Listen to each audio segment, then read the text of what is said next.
فرماتے ہیں کہ رسول اللہ صلی اللہ علیہ وسلم نے فرمایا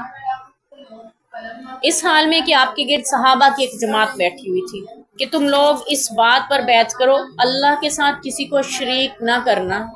چوری نہ کرنا، زنا نہ کرنا اور اپنی اولاد کو قتل نہ کرنا، اور ایسا بہتان کسی پر نہ باندھنا جس کو تم اپنے ہاتھوں یا پیروں سے بناؤ، یعنی حقیقت میں وہ نہ ہو، اور کسی اچھی بات میں اللہ اور اس کے رسول کی نافرمانی نہیں کرو گے۔ بس جو کوئی تم میں سے صحت کو پورا کرے گا تو اس کا ثواب اللہ کے ذمے ہے، اور جو کوئی ان بری باتوں میں سے کسی میں مبتلا ہو جائے گا، جو پیچھے ساری منع کی ہے، تو اللہ دنیا میں اس کو سزا دے تو یہ اس کی سزا آخرت کی سزا کا کفارہ ہو جائے گا، اور جو ان بری باتوں میں سے کسی میں مبتلا ہو جائے اللہ اس کو پوشیدہ رکھے،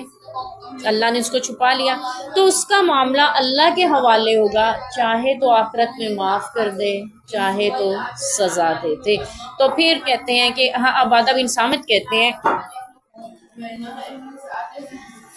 عبادہ بن صامت رضی اللہ عنہ کہتے ہیں کہ ہم نے جب آپ صلی اللہ علیہ وسلم نے ارشاد فرما چکے تو ہم سب لوگوں نے آپ صلی اللہ علیہ وسلم سے ان باتوں پر بیعت کر لی۔